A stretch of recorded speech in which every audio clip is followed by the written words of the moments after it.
Wafa Assurance vous présente Automoto.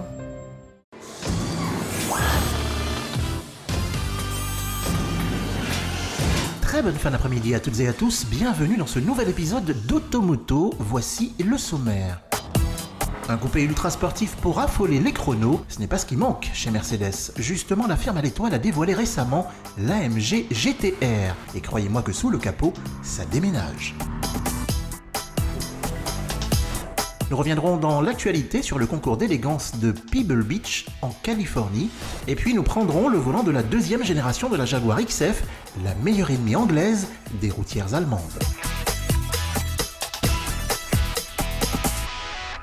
Allez, on commence avec la Mercedes AMG GT-R.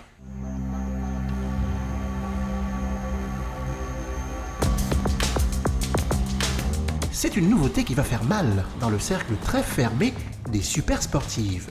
La firme à l'étoile a dévoilé récemment l'AMG GT-R, un engin vraiment diabolique. Bien avant son esthétique très agressive et sa fiche technique explosive, c'est sa couleur qui frappe. Une teinte verte pétante qui fait référence au Nürburgring, le fameux circuit allemand également baptisé l'enfer vert. Ça ne s'invente pas.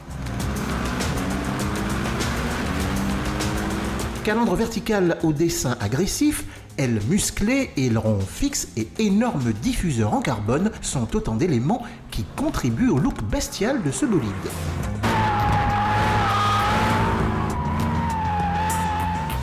L'habitacle offre lui aussi un environnement typé course, avec tout de même une finition de belle facture. Le pilote dispose de sièges baquets ultra légers et à réglage manuel, assurant un excellent maintien latéral sur circuit. Sous le capot, on retrouve un V8 biturbo de 4 litres d'une puissance de 585 chevaux, animé par une boîte de vitesse à 7 rapports. Mais la débauche de puissance n'est pas tout dans une super sportive, encore faut-il qu'elle soit légère. Justement, le poids de l'engin a été revu à la baisse, soit 90 kg de moins qu'une AMG GT classique, grâce à l'utilisation massive de carbone et d'aluminium. Côté performance, l'AMG GT-R expédie le 0 à 100 km/h en 3 secondes 6 et frise les 320 km/h en vitesse de pointe sur circuit. Et c'est une première chez Mercedes. Ce bolide dispose de 4 roues directrices, ce qui améliore sa stabilité et son agilité sur circuit. Vous pouvez toujours laisser une option chez votre concessionnaire Mercedes en attendant l'ouverture du carnet de commandes en novembre prochain.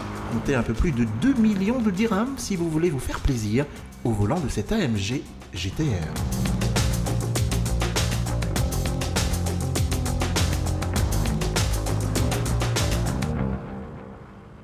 Automoto, nous ouvrons une page d'actualité. Il s'est déroulé courant août dernier le concours d'élégance de Pebble Beach en Californie. C'est l'occasion chaque année de découvrir les plus belles voitures de collection de la planète, mais aussi les plus beaux modèles et concept cars du moment.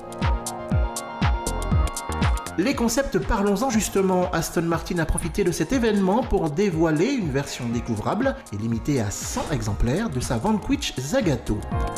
La Lamborghini Centenario s'est vue décliner, elle, en une version roadster décapotable. Quant à Mercedes, son concept vision Maybach 6, en référence à sa longueur de près de 6 mètres, a également fait sensation durant ce concours d'élégance. Suite d'Automoto, on passe à l'essai de la semaine, la Jaguar XF 2 litres diesel.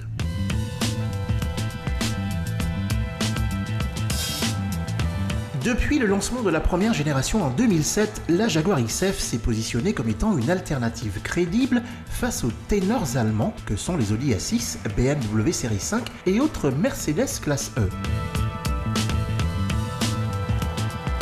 Le moins que l'on puisse dire, c'est que l'évolution esthétique de l'anglaise est plutôt discrète.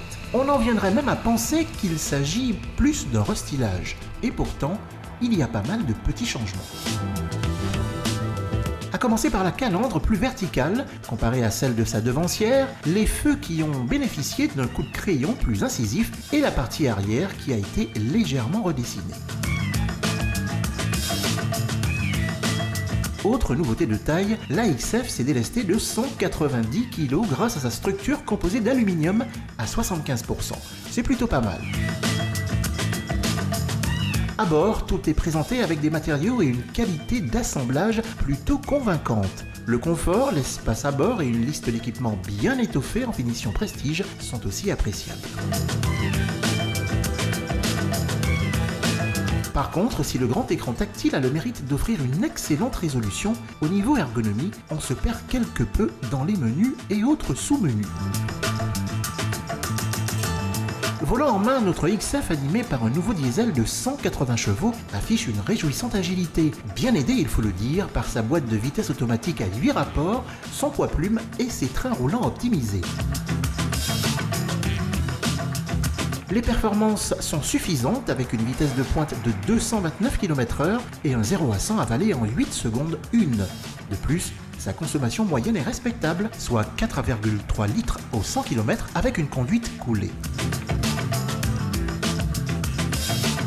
Si la XF n'a rien à envier à ses rivales allemandes, elle doit tout de même s'en méfier.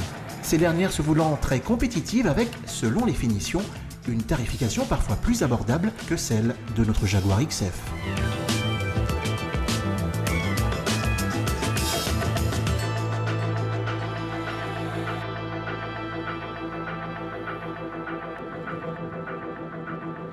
C'est la fin d'Automoto, bonne suite de programme, on se donne rendez-vous dimanche prochain, toujours à la même heure et sur la même chaîne. Automoto vous a été présenté par Wafa Assurance.